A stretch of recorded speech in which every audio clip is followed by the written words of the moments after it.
Udah? Oke, sekarang kita mau wawancara sama Viko. Wey.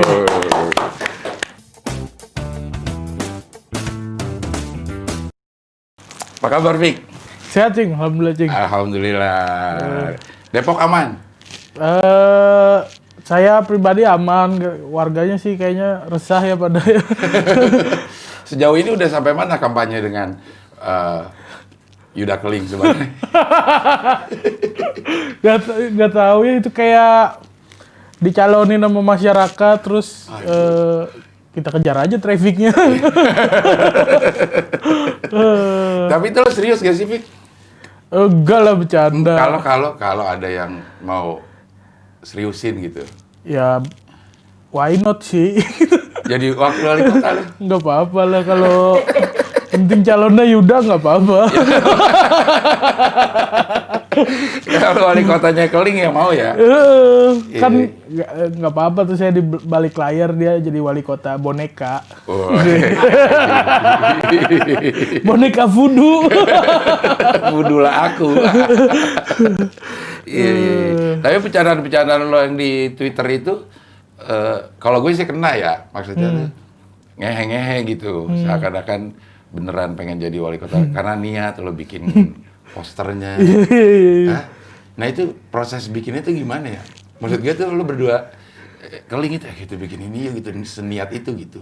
Iya, saya tuh senengnya tandeman sama Keling, dia ini bocahnya ulet, ngapa-ngapain mau gitu. Kadang makanin daun. Ulet beneran. Enggak, maksudnya detail gitu. Total gitu ya? Terus ngasih-ngasih ide, saya mah tinggal eksekusi aja gitu. Apa yang ada yang nyebur-nyebur kali? Kalau itu aslinya kampanye juga, cuman halus. Kampanye? Jadi dibayar itu, Cing. Batasan maju. Masih ada batas-batas yang nggak mau, tapi kalau dibayar gue mau gitu. Itu, Cing. Iya, tapi mau sampai nyebur kali ya. Itu ide lo apa ide si Keling tuh? Kan saya ngakal banget di situ. Iya. Berarti itu saya idenya. Iya. Kalau idenya Keling pasti saya yang susah. Oh, tinggal dilihat aja isinya ya. Yang sial siapa berarti yang punya ide lawannya. Itu dia. Ya inspirasinya kan dari nonton Abdel Temon lah di Indosiar dulu. Global dong. Di Indonesia Enggak. lu nonton patroli. Bukan yang dari zaman itu, Cing, yang Gitaran. nyanyi, kompetisi Iya. nyanyi. Apa sih waktu itu acaranya? Super Soulmate. Super Soulmate. Itu. Kan ada artis bawa temennya. Nah, sampai sekarang temen masih ngerasa dia artis. Saya kecil SD tuh, Cing, nonton itu, Anjir Cing. lo SD. Sumpah. Buset dah. Terus saya tuh kayak mulai ngulik-ngulik komedi tuh dari situ, Cing. Jadi saya nonton kan malam, kalau Abdel Temunnya terakhir lama tuh kan sampai jam 11-an gitu, jam 12 gitu. Nggak apa-apa, saya belain begadang gitu. PR mah belakangan dah, besok pagi bisa PR mah gitu. Yang penting saya nonton bercandaan Abdel sama Temon dulu gitu. Nah, terus saya besok saya ceritain di sekolah. Cuman giliran saya ceritain kok nggak lucu ya. Lo kecepetan komedi lo. Iya. Saya pengen menunjukkan depan temen-temen ini nih ada komedi lucu, terus lama-lama sih mereka karena saya cerita mulu jadi pada nonton juga tuh. Itu kan berarti sebelum sinetron Abdel Temon. Sebelum banget ya. Lo SD tuh udah masuk komedi begitu? Udah lucu menurut saya, Cing, itu tektokan gitu. Iya. Nah, ada juga penonton gue SD lo doang kali satu-satunya. Enggak, teman-teman saya yang saya ceritain juga akhirnya nonton. Kan seru tuh, kan sebelumnya tuh mereka kalau cerita Smackdown gitu-gitu, maksud saya yang mau diceritain apaan, orang berantem gitu kan, nggak seru. Kalau menurut saya ada nih komedi nih, lucu nih gitu. Terus saya ceritain gitu. Tapi bukan begitu, pas orang nggak ketawa saya self defense gitu. Tapi bukan begitu kalau mereka lucu gitu. Terus mereka mau YouTubean belum pada kenal kan dulu sama YouTube, jadinya mau nggak mau mereka ikut begadang nonton, Cing. Nonton, iya. Artinya memang lo udah memperhatikan komedi dari SD ya? Iya, sebenarnya karena sebelum itu tuh saya nggak ditemenin cing, nggak punya temen. Kecil lo nggak ada teman? Pas SD karena so pinter orangnya, so pinter yang nyebelin gitu cing. Jadi saya misalkan ada soal dari guru, saya kerjain.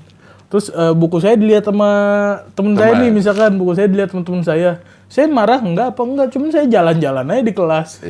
Terus guru nanya, Viko kenapa jalan-jalan? Abis buku saya diambil bu, diomelin dia gitu. Pas istirahat nggak ditemenin lah, orang nggak asik. Iya. Jadi emang dari kecil lo udah pinter, menurut lo? Iya, saya kalau IQ sih sedepok cing, waktu angkatan saya paling tinggi. Waktu SD apa SMP? Waktu TK. TK 0 besar. Berapa waktu itu IQ? Berapa ya? Hampir 200-an gitu kali ya. Anjir. 180 sekian lah. Berarti super jenius dong itu. Waktu TK, cuman pas SMP turunnya jauh juga ya. Sampai di bawah rata-rata. Tapi cing waktu IQ saya tinggi, saya nggak punya temen. Pas IQ saya tes IQ rendah, temen saya banyak. Dan punya kepercayaan diri bahwa ini jenis tes IQ-nya nggak cocok sama gua gitu cing. Karena pernah tinggi ya? Gila hampir 200. Terakhir IQ berapa? Itu tuh pas SMA lebih rendah lagi lah, udah rata-rata bawah lah, udah 114-an gitu kali ya. Oh, itu juga masih tinggi ya. Rata-rata bawah itu, cing. 114 rata-rata bawah ya? Gue berapa waktu SMP ya? Aduh, lupa lah ya. Tapi bisalah menjalani hidup dengan Iya. Iya. Kan makanya. Percaya diri aja sih. Iya. Nah, lo terus masuk ke komedi. Umur berapa? Sebagai pelaku komedi. SMA kelas 3, SMA berarti kelas 3. berapa tuh? 18 ya? 17-18 gitu lah. Tahun 2012. 2012. SMA kelas 3, jadi UN udah kelar. Tapi fase hidupnya tuh gini, cing. Saya SD tuh pinter. Nggak punya temen. Belakangan, kagak enak nih, nggak punya temen gini. Mulai belajar berteman, SMP dah tuh. SMP karena di startnya dari awal, SMP temen saya banyak banget tuh. Terus yang kalau saya tuh sebenarnya pas SD sedih, kayak di kantin sendirian gitu tuh sedih gitu. Terus kayak saya tuh waktu masuk SMP kayak punya cita-cita, gue nih pengen kalau ke kantin kayak di belakang gue tuh ada 50 orang gitu. Terus cita-cita itu kesampean. Waktu SMP. Tapi salah satunya karena saya udah mulai bisa ngelawak tuh. Tapi kan saya demen komedi dari SD. Tapi sayanya belum lucu gitu. Terus pas SMP udah mulai saya lucu-lucuan saya yang pertama kali diketawain aja masih inget gitu. Karena menurut saya lucu itu sesuatu yang holy gitu, kayak itu tuh besar banget gitu. Jadi guru nanya, sampai sini ada pertanyaan gitu. Saya angkat tangan. Istirahatnya kapan ya Bu? Ketawa semua orang-orang. Wah, gokil. Saya sudah bisa melawak di tempat umum. Iya, ketawanya ketawa apresiasi bukan partisipasi ya. Kan banyak ketawa respect kan nggak enak ya. Bener. Tapi menurut saya itu ketawa yang emang momennya pas, timingnya pas, orang juga relate karena emang ngerasa nih guru ngoceh mulu dah gitu. udah bel istirahat kali gitu. Jadi di situ saya mulai pede tuh kalau guru ngomong saya nyeletuk gitu. Nah, waktu lo nggak ditemenin, lo curhat ke orang nggak? Atau lo pendem sendiri?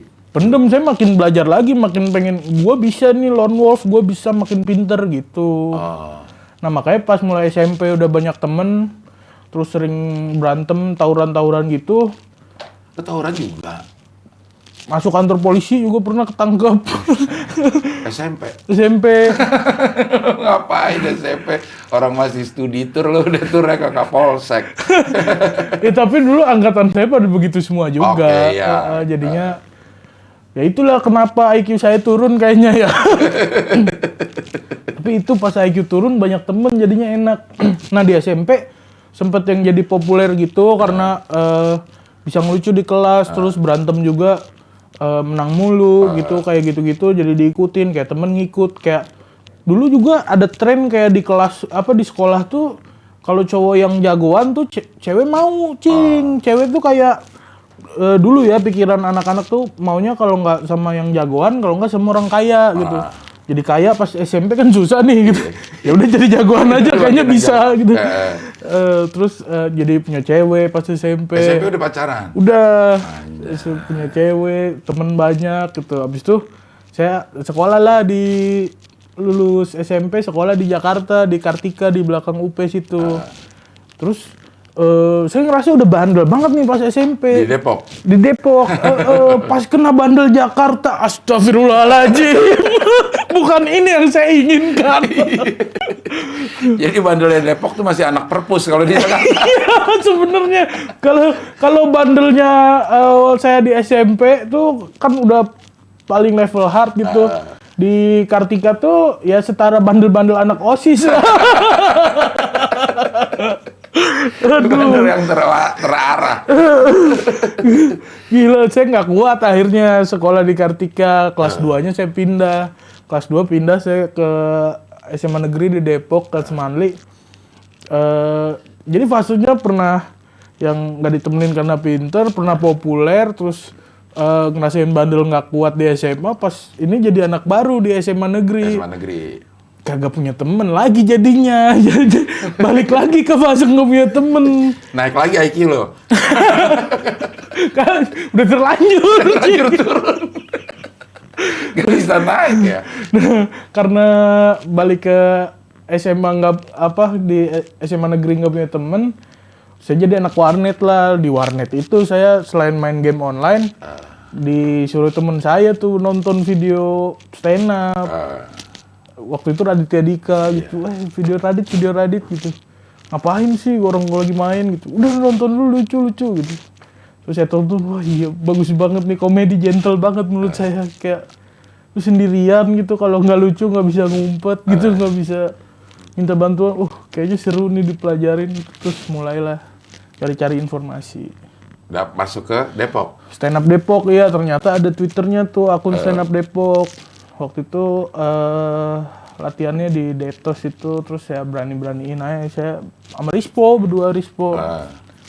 Terus si Rispo lucu, saya kagak tuh. Kemarin Rispo serumah gak sih? Serumah waktu awal stand up. Rispo lucu, saya kagak. Bukan dunia gua nih.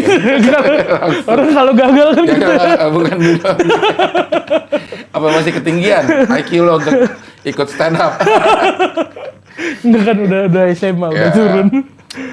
Terus sih tetap pengen coba stand up itu setelah nggak lucu di awal kan agak sulit. Enggak, saya berhenti, Cing. Saya berhenti. Habis nyoba pertama kali saya berhenti. Si Rispo lanjut karena dia lucu. Keliling lah dia komunitas, open mic. Depok, Bekasi, Marle gitu, Jaksel, Jakarta, open mic mana aja didatengin gitu kan sama dia. Terus teman-teman dia tuh ya artis-artis yang saya lihat di Metro TV gitu. Kok dia udah bergaul sama artis ya cepet banget ya, kata saya. Baru beberapa bulan ya. Sampai akhirnya dia sendiri dipanggil ke Metro TV. Iya, open mic waktu itu ada jurinya, ada tuh orang pakai putih-putih. Ramon. Oh iya. Ramon Pamana. Oh itu Ramon. Saya kira Pocong. Putih-putih gitu. Ajo Ramon. Kan sampai. Iya. Dipanggil si Rispo situ, saya nemenin waktu Rispo open mic di situ. Terus karena saya nggak punya temen kan pas SMA, populer juga enggak, diakuin orang juga enggak. Pas lagi break, saya foto di panggungnya, Cing. Saya foto di panggungnya, ada mic-nya. Difotoin, terus saya ngaku, gua habis syuting di Metro TV. Halu, Cing, saya. Saya bawain temen-temen kelas saya. Halu saya. Iya. Terus lanjut coba lagi stand up? Setelah Rispo dipanggil syuting itu, karena maksud saya juga udah terlanjur bilang saya syuting stand up gitu kan ke temen-temen saya. masa nggak kejadian gitu. Nggak kejadian emang dipanggil Metro mah. Metro enggak? Si Rahman nih yang waktu itu kagak undang-undang saya. Rahman dong bagian manggilin ya? Iya waktu itu sempet. Iya. Jadi undang-undang saya. Congnya emang belum lucu dulu. Sekarang? Lucu banget sekarang. Kemarin dia teleponan sama saya 1 jam 20 menit apa. Anjir. Isinya ketawa semua, Cing. Saya dibikin ketawa terus. Kata saya, ini orang kenapa lucu banget semenjak nggak punya empati ya? Gila, lucu banget. Iya. Akhirnya lu udah lanjut lagi open mic. Sebelum Lanjut. sampai ke Suci nih. Lu lanjut lagi open mic. Lanjut beberapa kali kayak 3 kali. Saya open mic 3 kali. Masuk street comedy waktu itu, lolos. Yang di Pondok Indah. Saya yang kedua tuh di Bekasi Square. Oh, Bekasi Square ya. Di Bekasi Square sampai final. Terus katanya finalisnya juga diundang ke Metro tuh taping semua finalis. Saya kagak, saya. Tetap enggak ya? Padahal udah tinggal selangkah lagi ya ke Metro ya. Iya. Tapi Cing, saya ngerasa kayak itu tuh udah diatur gitu jalannya, Cing. Maksud saya ketika saya masuk Suci tuh orang-orang kaget sama persona saya karena sebelumnya nggak ada expect apa-apa. Jadi begitu penampilan saya di Suci yang pertama tuh kayak cuar gitu, apa ledakannya lebih dari yang lain gitu. Follower saya naiknya 10.000 sendiri, yang lain naik 400, 500 sejak tayang yang minggu pertama. Saya naik 10.000 sendiri karena sebelumnya orang-orang nggak tahu gitu, karena yang dijago-jagoin tuh sebelumnya orang udah pada tahu gitu. Kayak Ari udah pernah ke Metro gitu, Muslim udah pernah ke Metro. Kayak gitu saya belum, jadi orang-orang kayak kaget. Jadi menurut saya emang abis itu saya udah ngurang-ngurangin khawatir lah, Cing, karena ya emang kayaknya sesuatu tuh udah ada garisnya, udah ada jalannya gitu. Yang penting kita kalau usaha tuh jadi motivasi. Iya apa-apa. Iya. Nggak apa-apa, turutin motivasinya. Minum dulu. Usaha yang banyak bilang usaha tidak pernah mengkhianati hasil, atau hasil yang tidak pernah mengkhianati usaha ya. Lo percaya itu? Percaya saya dua-duanya. Iya. Tapi kata lo ada tuh rezeki yang ketukar. Lucu banget. Lucu banget ini. Jadi ada orang yang bilang rezeki sih nggak bakal ketukar. Tapi Viko mengalami rezeki ketukar. Gitu. Menyaksikan. Gimana Saya itu? menyaksikan dengan mata kepala. Ternyata rezeki bisa ketukar. Gimana ceritanya coba, Viko? Jadi kayak ada 4 komik nih, ada saya, Ardit, Yuda Keling, sama Arif Brata. Jadi kita suka main video sketsa-sketsaan gitu, atau impersonate kartun gitu di Instagram atau di Twitter. Model videonya jawab-jawaban. Misal Keling jadi Naruto, Ardit jadi Sasuke, gitu-gitulah. Saut-sautan kami. Terus karena rame adalah brand ngelirik. Provider waktu itu ngajak kami berempat. Cuma Ardit sama saya nggak bisa. Karena udah sama brand lain. Meskipun tidak setimpal. Gede banget tawarannya, Ci. Iya. Ya, saya tapi udah ada brand lain yang cuma 1 tweet doang. Nyesel ya. Terus sisa Yuda Keling sama Arif Brata dong. Mereka lah campaign harusnya. Akhirnya yang deal Yuda Keling sama Arif Alfiansa. Kok bisa Arif Alfiansa? Iya, itu kayaknya bosnya nyuruh gitu. Ini saya seneng nih sama mereka berempat nih. Kamu panggil Yuda, Arif, Viko sama Ardit gitu. Viko sama Ardit nggak bisa, yang dipanggil Yuda sama Arif juga sih. Cuman Arifnya Arif Alfiansa bukan Arif Brata. Terus saya ceritain ke dia, bro, lu percaya nggak rezeki bisa ketuker? Nggak ada lah bang gitu, rezeki ketuker. Gitu. Lu lihat nih Arif ngapain gitu. Lo kok dia mainan ginian bang gitu. Iya itu gua rasa harusnya lu coy. Arif Brata harusnya. Arif Brata, saya rasa aja. Ya, Arif Aliansanya kan nerima-nerima aja. Ya cuan. Maksudnya dia kaget kali kan tiba-tiba gue dikasih. Ternyata iya mainnya juga ternyata kan belum luas dia karena nggak biasa bikin. Yang biasa Arif Brata. Iya. Kalau di pelawak ada tuh. Apa tuh? Daus Mini sama Daus Paro. Oh iya. Jadi yang syuting Daus Paro transfernya ke Daus Mini. Si Daus Paro udah teleponin talentnya. Udah dibayar kan gitu. Kan Daus Paro, kita Daus Mini. Jadi rezeki. Si Daus Mini tuh kakak kelas saya Cing waktu SD. Depok juga kan dia. Depok juga iya. Dia waktu itu dia kelas 6, saya kelas 3 apa kelas 2 gitu. IQ-nya ketinggian mana? Tapi dia pas kelas 5 apa kelas 6 tuh udah mulai jadi seleb tuh dia yang jadi tuyul. Oh iya. Milenium apa ya? Udah mulai syuting ya. Terus waktu sebelum jadi seleb kan dia kan kayak ya maksudnya karena unik gitu kan dikumpulin gitu kan maksudnya ya orang pada apa sih ibaratnya nanggap gitu ditanggap orang-orang gitu. Terus dia kayak ya udah iya aja dia gitu. Dia nerima ya. Nerima aja. Terus pas jadi seleb saya lihat kagak ada perubahan, emang baik orangnya ya. Kalau menurut saya lucu banget Daus Mini. Rezekinya ketuker. Bisa ketuker rezekinya. Iya. Akhirnya lo kuliah nggak? Saya kuliah waktu sebelum audisi Suci tuh saya sempat kuliah di Gunadarma 2012 tuh. Saya kuliah 3 bulan, ada audisi Suci lah, bentrok sama UTS. Kebetulan di kampus saya tuh UTS-nya 60% dari keseluruhan nilai. Terus kayak pas saya pikir-pikir, waktu itu kan saya kayak kalau nggak jadi komedian nih saya pengen jadi ituan nih hacker. Makanya saya ngambil sistem informasi. Terus ternyata susah-susah banget pelajarannya, kayak matematikanya aja ada 3 jenis gitu, ada kalkulus, aljabar gitu, ada macam-macam kan, integral. Terus ada kimia segala macam. Nah waktu itu audisinya bentrok sama UTS 3 itu, matematika, kimia sama aljabar. Saya pikir nih probabilitasnya. Saya kalau audisi saya punya nih materi 3 menit lucu gitu.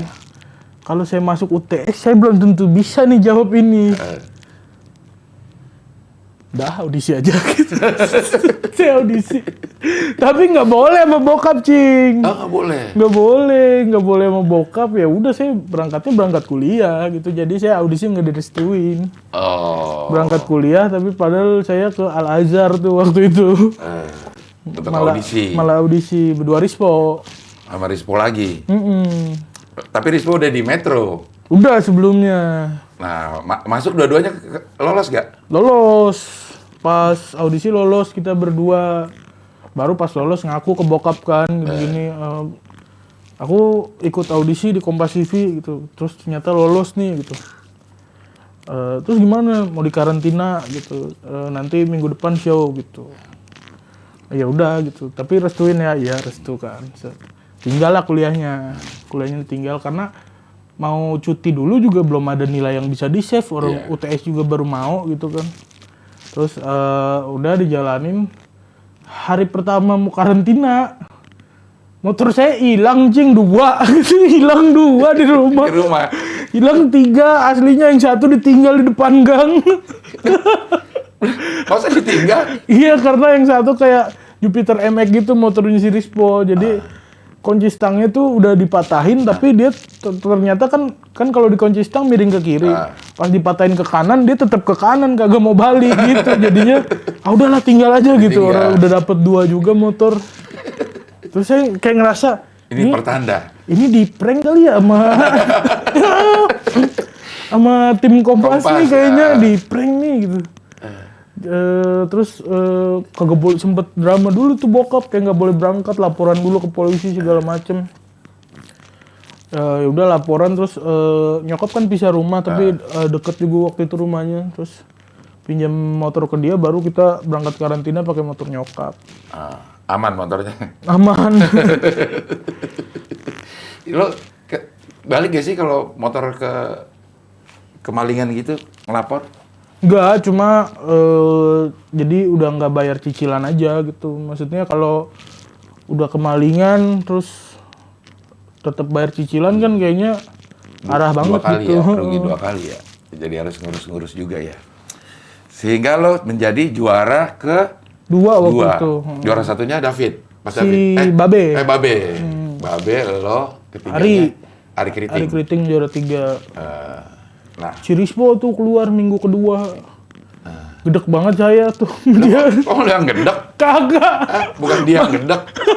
Masalahnya kan minggu pertama bebas tuh materinya. Ya udah dia chill aja tampil gitu kan biasa. Minggu kedua dikasih temanya cinta karena mendekati hari Valentine. Terus dia kayak, gua kagak bisa stand up di tema-temain gini gitu. Ya Allah kata gua, lu udah ikut audisi ngalahin beberapa ratus orang gitu. Sekarang lu ada di sini dan lu udah tanda tangan. Nggak bisa lu nggak mau dikasih tema, Bo. Gitu lu. Kita namanya audisi ya udah.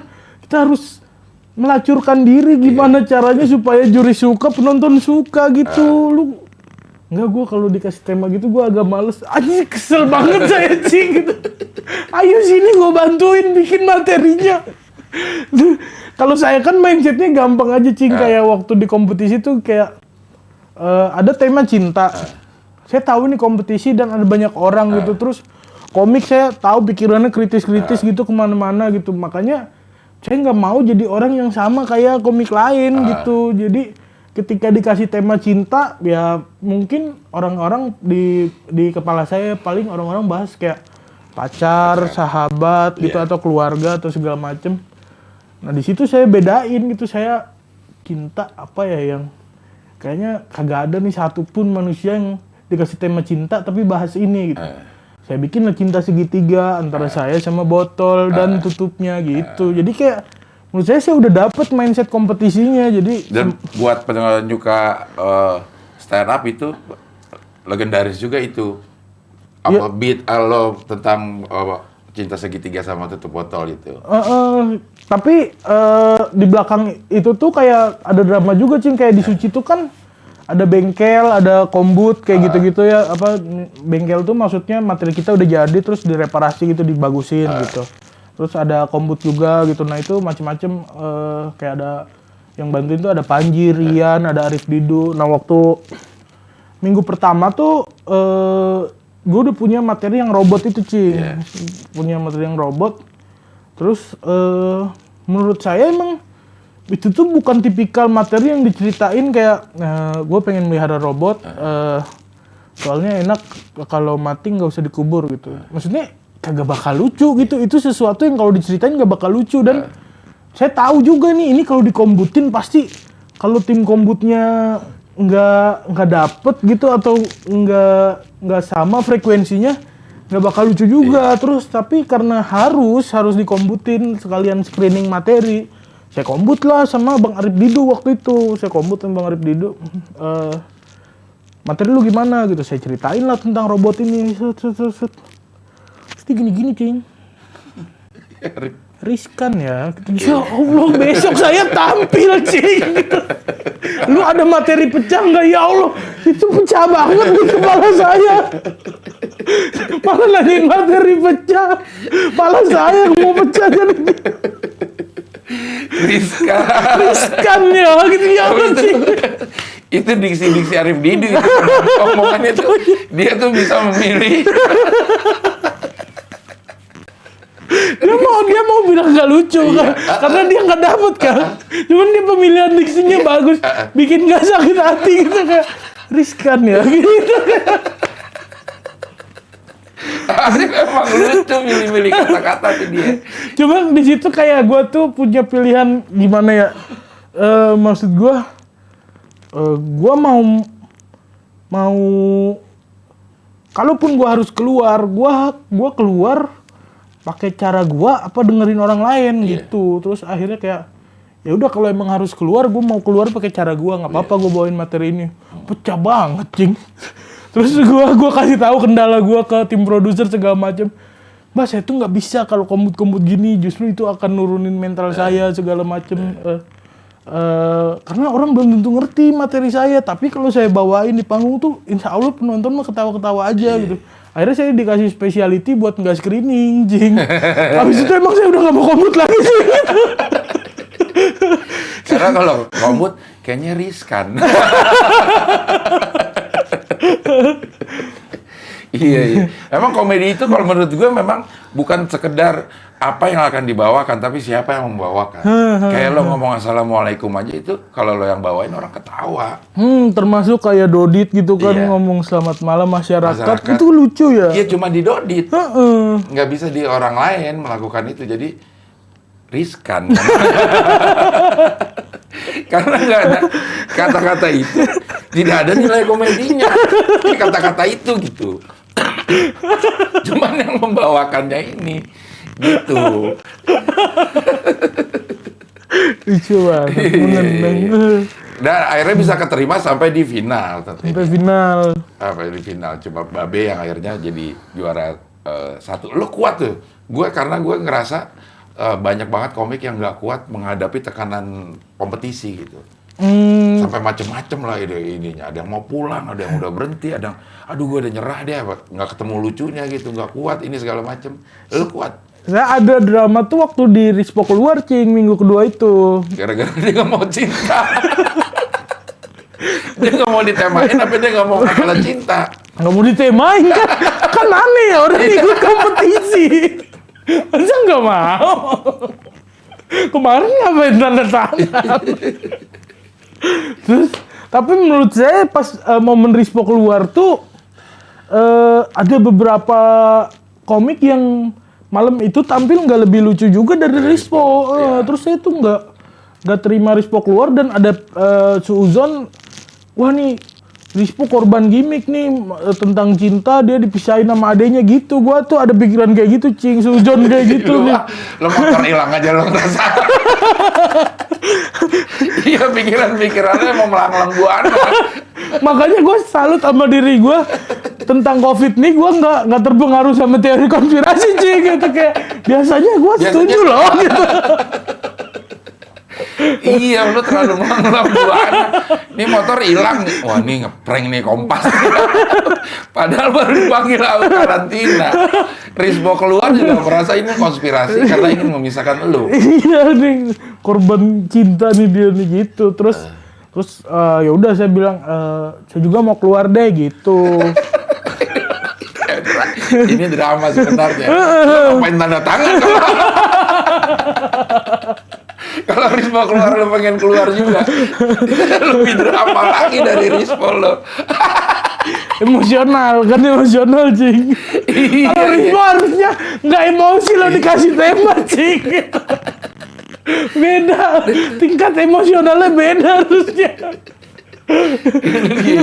Terus gue mau keluar, gue bilang sama produsernya kan, saya nggak bisa nih Mbak kalau kayak gini Mbak gitu.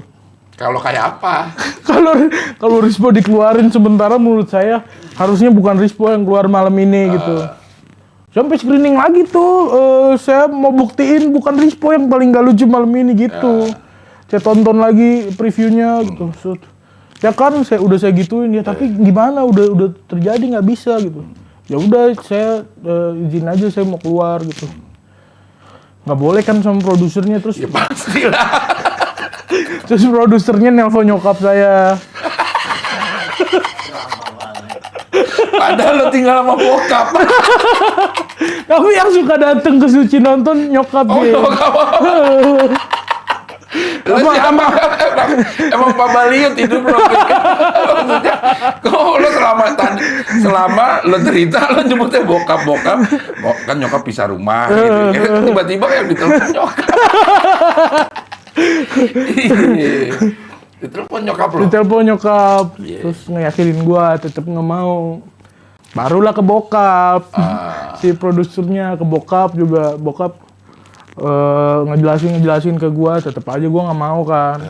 Sampai gua diancemnya mau dipenjara, Cing, karena gua ngelanggar kontrak.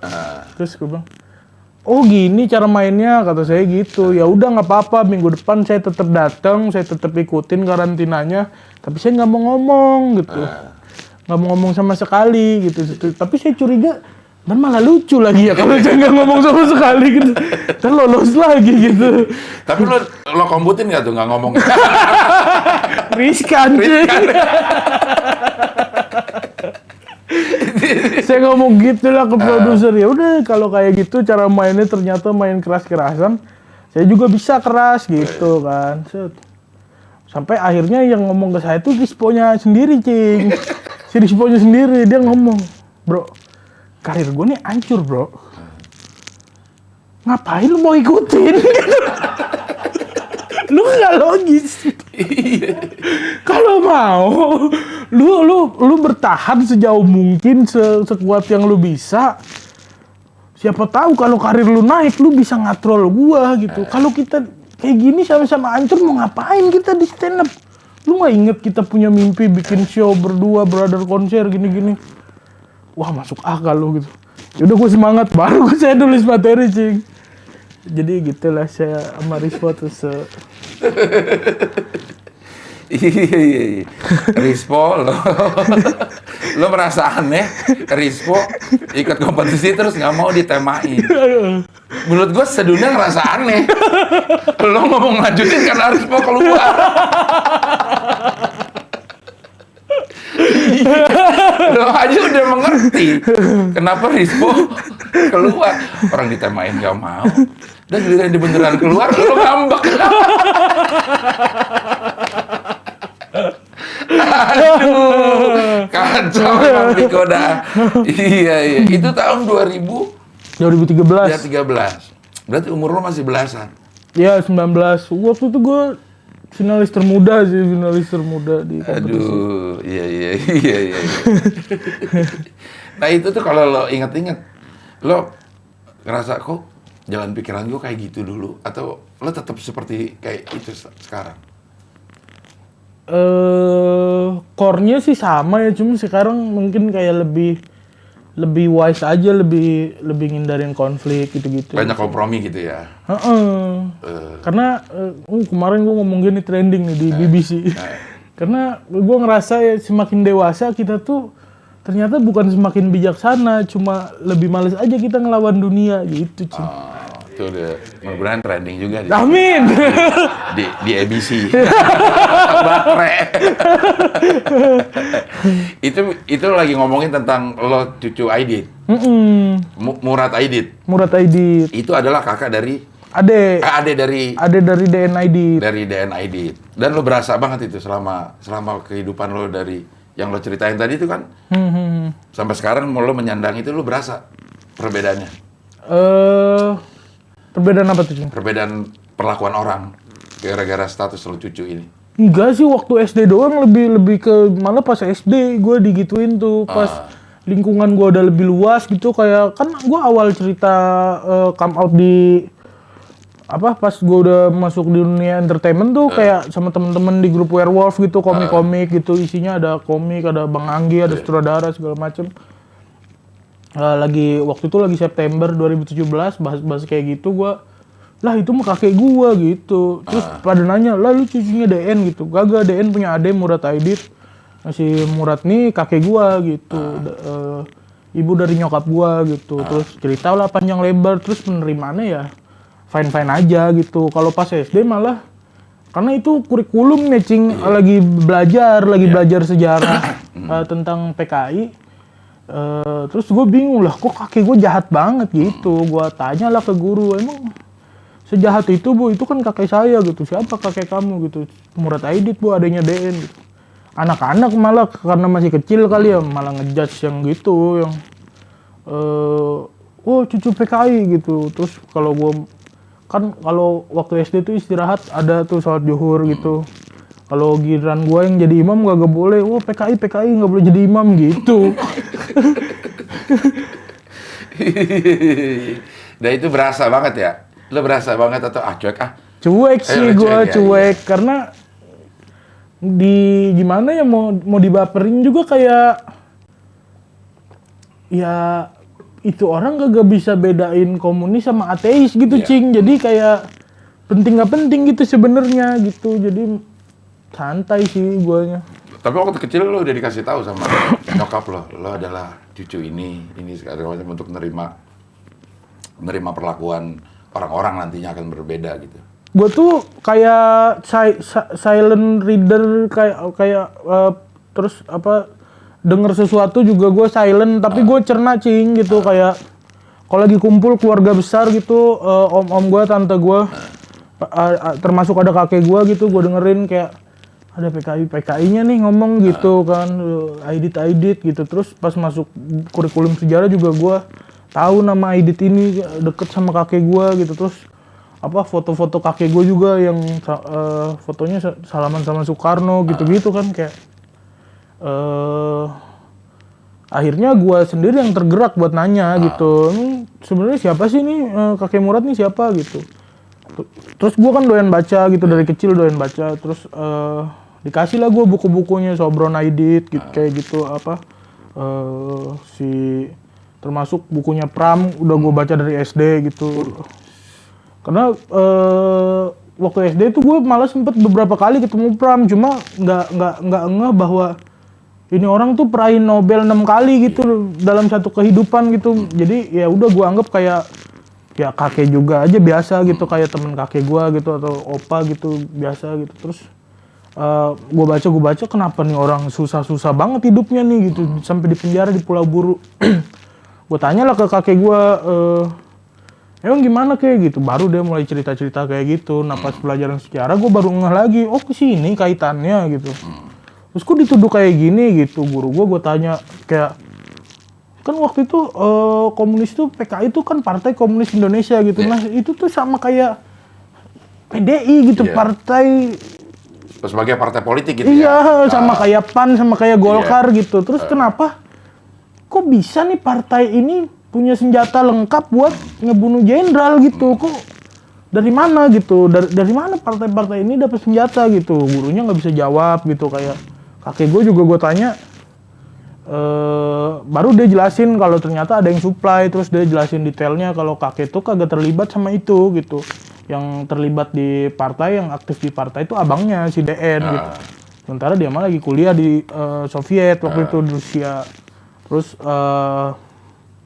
kayak dia lagi kuliah di Rusia, terus ada kejadian 65, dipanggil lah dia. Dipanggil dulu kan kagak ada grup WhatsApp ya gitu. Jadi mungkin kalau ada grup WhatsApp kakek gue ditahan, jangan mau gitu. Karena dia dipanggil alasannya disuruh jadi menteri.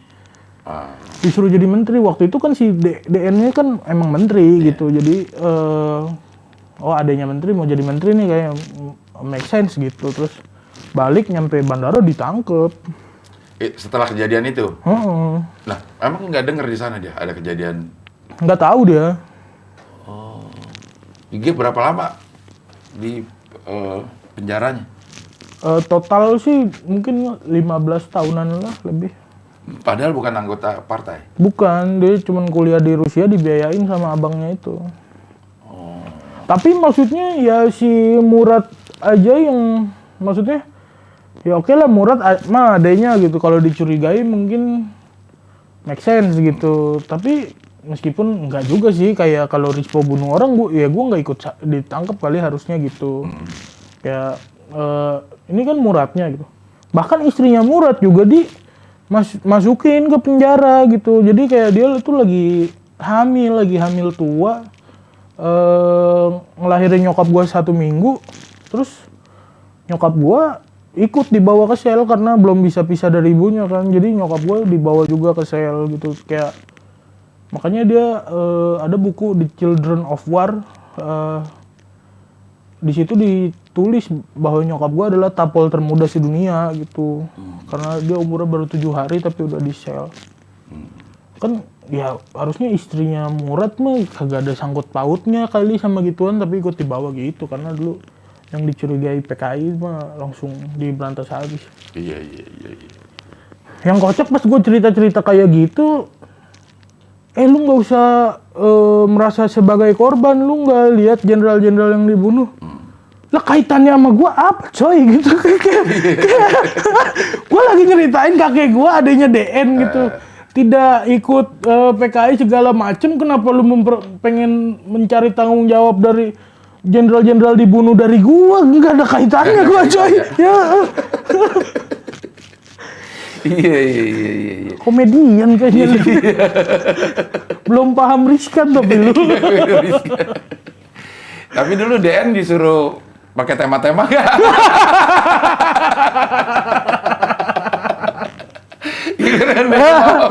Dieliminasi, Muradnya mau pulang juga. Harusnya Murad pas di penjara ngambek tuh. Gua nggak mau abang gua kayak gini, sudah gua pulang. Nggak boleh. Iya, tapi itu emang sejarah kan ditulis sama pemenang ya. Jadi memang sejarah itu bisa berubah-ubah juga sebenarnya tergantung siapa yang nulis gitu ya. Ya mudah-mudahan sejarah sebenarnya terkuak. Karena gue juga kuliah di politik, jadi informasi-informasi itu sebenarnya dapat juga gitu. Maksudnya dari buku yang keluar seperti ini, tapi ada beberapa bahasan dari jurnal-jurnal yang kayaknya ngelawan buku ini Ya. gitu. Tapi kalau gua lihat trennya ya, Cing, kayak yang sekarang di wawancara tuh kan mulai udah ke generasi ketiga gitu. Kayak termasuk gue juga udah generasi ketiga gitu. Dan gue nggak ngelihat ada tren salah-salahan, kayak yang salah siapa gitu. Jadi menurut gua kalau pun mau diadakan rekonsiliasi gitu ya, menurut gue yang cocok ya generasi ketiga ini, karena Sekarang menurut gue generasi pertama adalah ya mereka digenosida gitu, ada yang di penjara gitu, ada yang jadi tapol. Generasi keduanya ngerasain kayak dipisahin sama orang tuanya gitu. Nah di generasi ketiga ini kayak gue nggak ngerasa ada sesuatu yang nyusahin gue gitu, kayak pokoknya udah chill aja gitu. Sama pun ternyata dari cucu-cucu jenderal juga kayak generasi ketiganya, kemarin gue denger wawancaranya kayak bagus banget gitu, kayak ya cerah lah insya Allah. Iya. Kedepan. Kenapa tuh kalau mau rekonsiliasi siapa sama siapa menurut lo? Nggak tahu juga sih ya gue ya. Tapi yang gue tahu tuh keluarganya Murad, maksudnya keluarga Aidit gitu, kayak anaknya Dena Aidit kan ada om gue tuh Ilham, kayak gitu-gitu. Banyak dan sering memperjuangkan tentang ini gitu, dan kayak negara juga punya janji gitu. Kalau ditanya pendapat gue pribadi, rekonsiliasi itu perlu apa enggak, menurut gue tanpa mengurangi rasa simpati dan empati gue kepada generasi kedua atau generasi sebelumnya, menurut gue ya nggak perlu sih gitu, menurut gue pribadi. Tapi ini pendapat pribadi, karena sebenarnya mereka tuh udah tergabung di itu, Cing. Anak-anak jenderal dan anak-anak PKI itu udah tergabung di FSAB, Cing. Ada namanya Forum Silaturahmi Anak Bangsa gitu. Terus kayak jargonnya itu udah bagus banget, kayak berhenti mewariskan konflik dan tidak membuat konflik baru gitu. Maksud gue kalau ternyata diadain rekonsiliasi, kan maksud gue akan banyak pihak yang nyetir gitu, kayak nantinya malah pemerintah dituduh pro PKI gitu. Kalau ternyata diadain itu kan, maksud gue itu adalah bibit-bibit yang kira-kira akan membuat konflik baru menurut gue gitu. Jadi kalau gue pribadi generasi ketiga,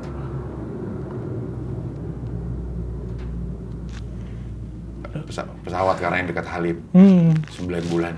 hamil. Iya. Jadi kalau gue pribadi sih menurut gue Ya, karena maksudnya secara realitanya, faktanya sekarang anak-anak itu juga udah chill gitu ya sebenarnya, yang generasi ketiga ini. Cuman ada tuntutan-tuntutan harus secara resmi, mungkin negara atau pihak ini juga menyatakan bahwa kita sudah berdamai. Kayaknya nggak perlu kayak gitu ya. Menurut gue enggak, dan menurut gue ya waktu zaman Gus Dur tuh udah langkah terbaik, terseksi yang presiden lakukan gitu. Kayak presiden meminta maaf kepada Pram, kepada termasuk kakek gue di situ. Maksud gue mana ada lagi selain Gus Dur presiden yang mau melakukan itu gitu. Cuma menurut gue waktu itu tanggapannya Pram tuh kayak oh sakit hati saya terlalu dalam kayak gini-gini gitu, banyak yang direnggut dari saya kayak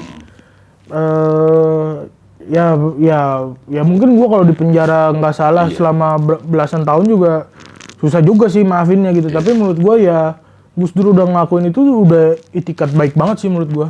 Oh, iya. Ya, karena lo generasi ketiga memang secara emosional mungkin udah agak jauh ya. Jadi udah agak jauh gitu. Kakak gua sih ada sempet ngalamin yang nggak bisa jadi pramugari di BUMN gitu, di Garuda tuh nggak bisa karena di tracing ternyata masih Murad ID. Tapi kalau di maskapai lain sih aman-aman aja. Termasuk di stand up Kompas TV juga aman. Aman.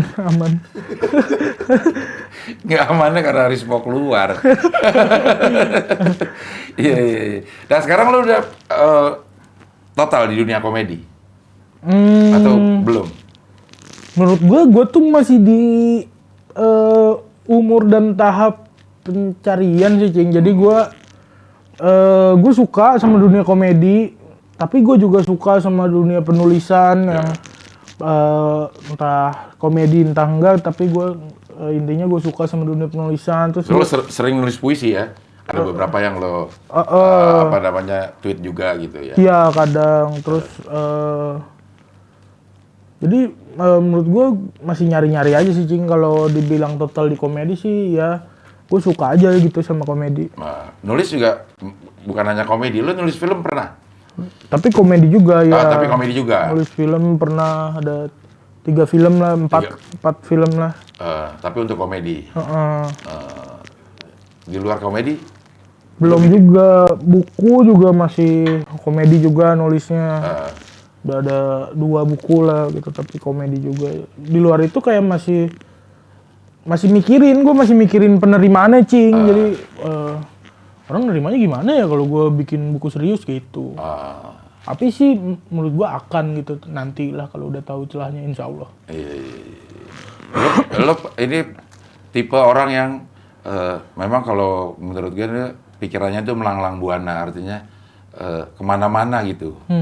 Ada hal-hal yang nggak terpikirkan, terus lo memikirkan itu dan lakukan, termasuk masalah Rispo itu gue sangat tidak terpikirkan. Artinya hampir semua sisi kehidupan lo punya pola pikir yang beda atau gimana sih? Justru kayaknya gue terapin di hampir segala aspek sih pemikiran gue yang kayak gini. Jadi ya gitulah. Iya. Lo termasuk orang yang santai atau punya target? Santai target. Anjay. Santai target lo paling deket apaan, Pik? Target gua paling deket tuh ngelunasin utang ya. Banyak utang lo? Iya, gua lagi di kondisi punya utang nih sekarang. Tapi ya dikit lagi kelar lah. Amin. Habis itu OTW kaya habis itu. OTW kaya? Ikut Marcel gua. Maksudnya mau jadi yatim? Wow. Yatim mendatang baru kan Marcel kan? Iya. Tapi OTW kaya. OTW kayanya aja lah yang ikut. Iya. Ini nama lo tuh sering disebut sama Abdur. Mengenai keberhasilannya dia mempunyai rumah. Itu cerita. Oh iya, bentar, ada pesawat. 18 bulan udah. Halim 2 kali. Gak lahir. Emang bokap lo apa sih, Fik? Bisa ngasih rumah sedemikian mudah kepada Abdur? Waktu itu utang juga gua sama Abdur sebenarnya. Tapi Abdur tidak pernah menyebut ini sama sekali loh kalau lagi cerita. Iya, wah respect Abdur.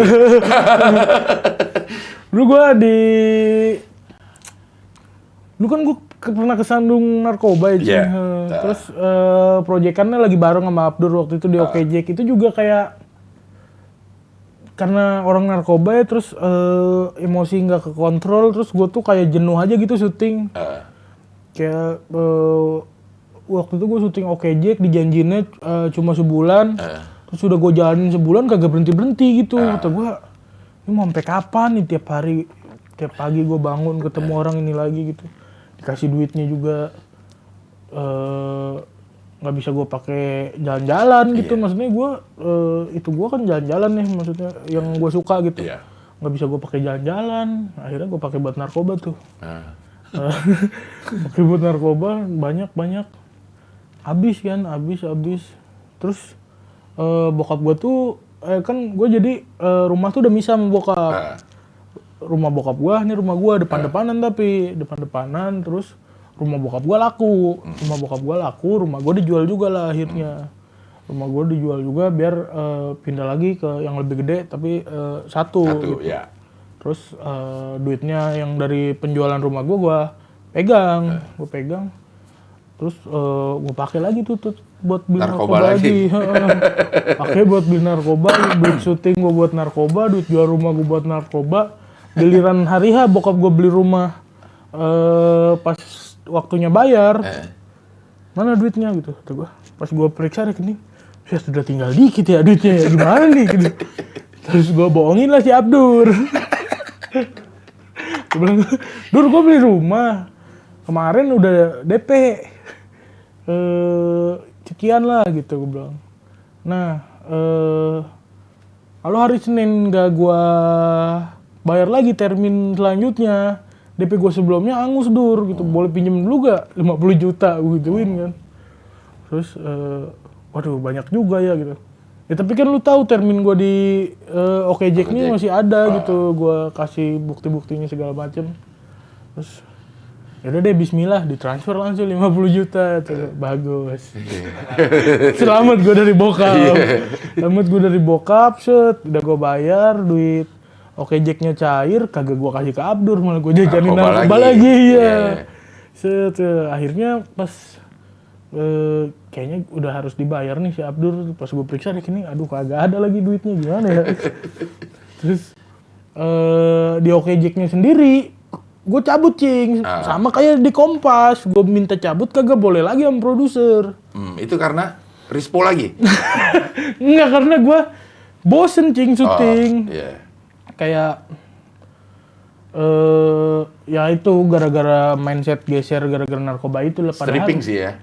Stripping ya. Tapi padahal stripping di Oke Jack tuh menurut gue sehat banget cing, kayak paling pagi dia jam 9, paling malam dia jam 11 gitu. Itu menurut gue udah sehat lah, sehat banget. Iya, strippingan Indonesia gitu lah, itu sehat banget gitu. Cuman lo aja nggak sehat waktu itu. Itu dia, gue aja nggak sehat. Terus gue cari-cari cara nih, gimana ya caranya supaya gue dipecat nih dari Oke Jack.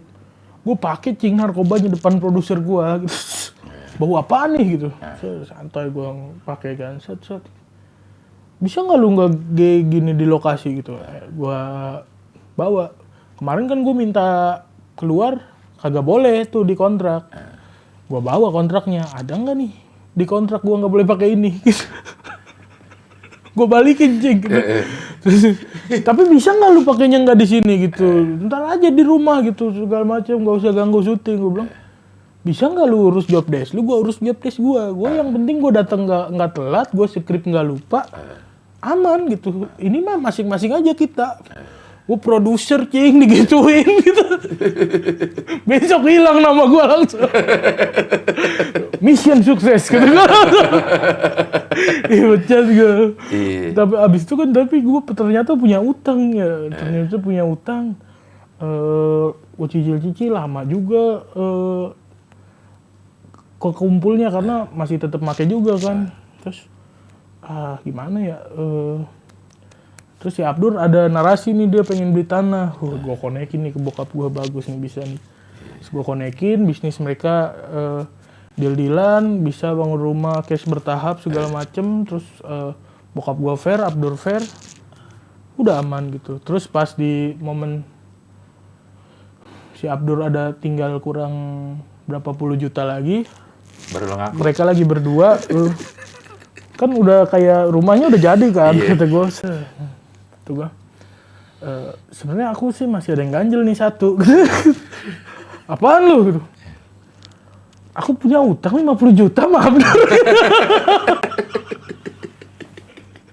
Terus udah dikurangin jadi si Abdul 50 jutanya, terus Ya udah, gue bayar ke bokap gue jadinya aman. Ke bokap aman ya. Gitu. Iya, orang lah cari-cari cara supaya dapat kerja, lu cari-cari cara untuk dipecat kerja. Emang aneh lo pikir gue. Ya waktu itu kan pengaruh Pengaruh ya. Ya, sangat pengaruh. Kalau nih sebagai pengalaman lo orang yang pakai narkoba, itu merubah 180 derajat gak sih?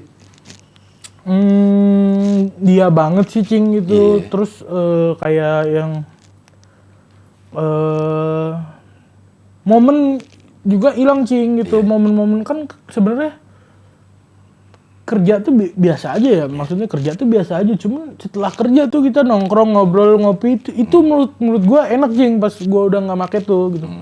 Nah pas gua make tuh gue tuh kerja pengen dapet duitnya, tapi abis itu gue kagak pengen bersosialisasi gitu. Abis itu gue pengen pulang gitu ya, kayak zaman misalkan waktu gue di Suca gitu ya, udah gue diundang bintang tamu, gue datang sebagai bintang tamu gitu, kelar acara gue pulang. Kagak halo gitu, kita kagak ngobrol, kagak rokokan kayak gitu sih Cing gitu. Jadi banyak momen-momen yang hilang justru ya di situ karena ya. Gue tuh waktu gue pakai sama gue hampir, jadi gue sangat memahami apapun yang dilakukan oleh orang pemakai gitu. Karena pemikirannya itu ajaib. Gue juga keluar kerja karena pengen dapat kerja yang lebih gampang make gitu. Padahal kerjaan gue udah enak gitu, cuma ya kayaknya susah nih make di sini, ini harus lewatin bandara mulu gitu, ribet gitu. Ya gue cari kerja supaya makainya gampang gitu.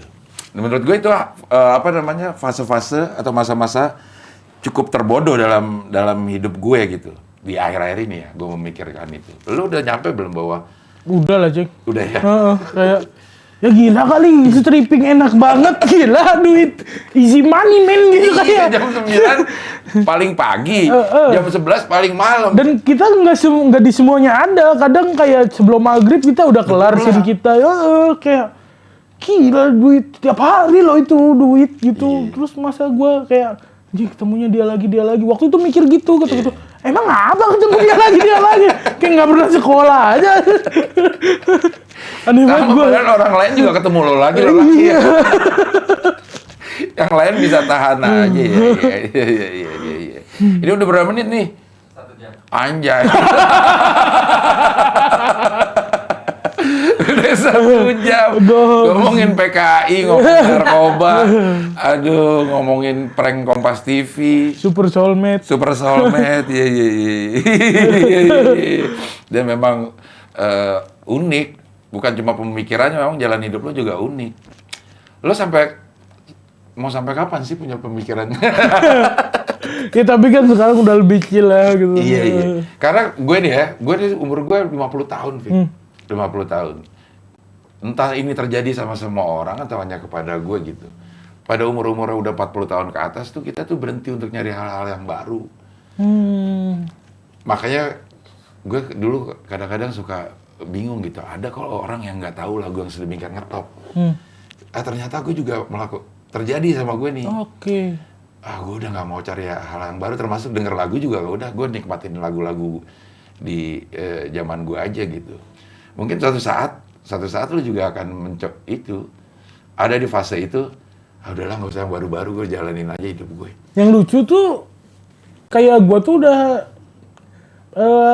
menjadi saksi orang-orang tuh pada masuk fase itu, Cing, kayak termasuk si Keling tuh kagak berani nonton film yang sebelumnya belum pernah dia tonton. Kata gue apaan sih lu gitu. Jadi dia mau film yang gambarnya enak aja menurut dia gitu. Jadi dia ada perasaan nyaman kalau kayak gitu. Jadi dia nonton tuh ADC. Gue tanya udah berapa kali lu nonton ADC? Ya 20 mah lebih. Astagfirullah. Ada banyak film lain yang enak juga gambarnya nggak. Kalau alasannya nggak, gue males ada darah-darah. Ya ada film yang ada darahnya, cuman ada jutaan film lain juga yang nggak ada darahnya. Aneh banget, dia udah berhenti bahkan nikmatin series atau film baru. Terus ditambah kayak temen-temen gue udah pada lebih seneng teh anget daripada es teh manis tuh, kayak wow gitu, ini fase yang baru untuk saya. Kenapa lu pada nyari anget ya?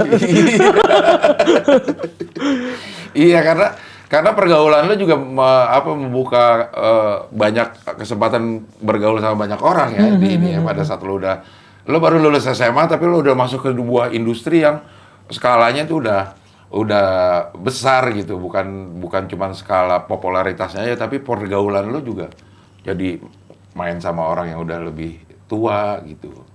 Ya mudah-mudahan ke depannya semakin baik gitu. Amin. Atau pemikiran lo ini ternyata bisa diikuti sama semua orang, jadi orang nggak terkaget-kaget lihat pemikiran lo. Tapi kan gue sendiri aja kayak udah ngerasa capek lah ngelawan dunia. Gue ikut yang banyak orang lakuin aja lah gitu. Ya, udah kompromi lah ya. Udah kompromi sama nilai-nilai yang dulunya lo nggak mau banget. Kalau ada yang tawarin lagi jam 9 sampai jam 11 lo ambil nggak? Ambil lah, banget. Duit ya, realistis ya, kita perlu duit hidup. Perlu. Iya. Oke, Vic, terima kasih. Mudah-mudahan berkah terus hidupnya. Terima kasih Cing Abdel, idola Jangan saya dari SD. Jangan ada konflik lagi sama Rispo.